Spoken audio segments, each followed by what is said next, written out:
happy. Like, I'm in a happy relationship. Everything is wonderful. Especially that. Look at this athleticism. Something about the womb-like, cocoon-like. Are you fucking joy, serious? Of like love. When you're just tucked in, snuggled in, just pressed against each other with that. Like that's such a, sucks.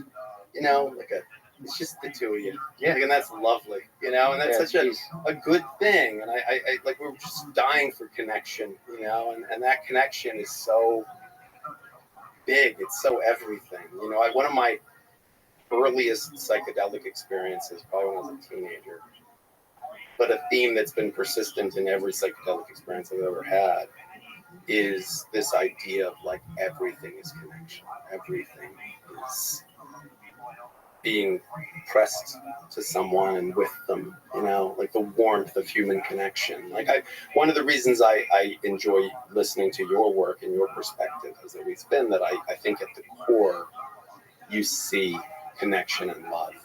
And I think for me, from my earliest experiences with psychedelics at 16, 17, I was very attuned to that. I was very much, that was put on my radar by psychedelics and just stayed part of my consciousness forever. Just going live. I think I had a 30-something year break from psychedelics. But it was like when I came back to it, I went, oh yeah, it's still there. That's still the core of everything. Are you fucking serious? I mean, it's fascinating how deeply Absolutely you value bullshit. connection, how Just empathic you are, that you would be doing what you're doing, which is, or is it not? I think not it's the opposite. counterintuitive.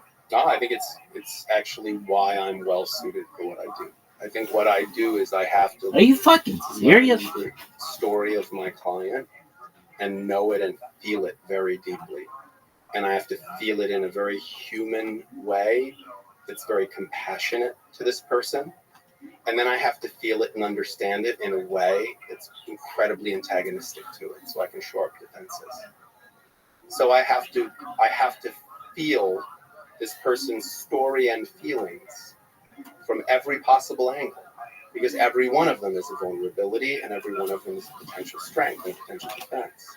And so I actually think it's my number one, other than extemporaneous speaking ability, it is my number one job tool. It's the ability to radically empathize and to put myself in the emotional state of someone in its best possible light and its worst possible light, so that I can see, again, the defense and I can see the vulnerability.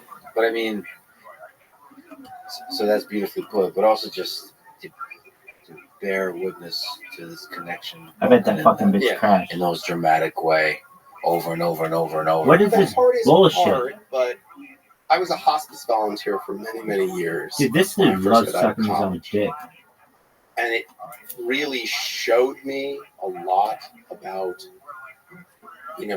what is sadness, what is tragic, and what is just love? Inevitable decay. What is pain and decay? Like, we all die. Like, we play a game you can't win to the other. And so if we know the answer to all of this is you're going to die, then what do we do with the rest of that time? If all your stuff is just stuff, it's just going to go to the money's going to go, everything for your looks is going to go, everything's going to go, love's going to end one way or the other. Then what do we do? I gotta take a piss. And I think it's love and connection. But what I'm doing for a living is helping. I don't look at it as what I'm doing is helping people beat the crap out of each other.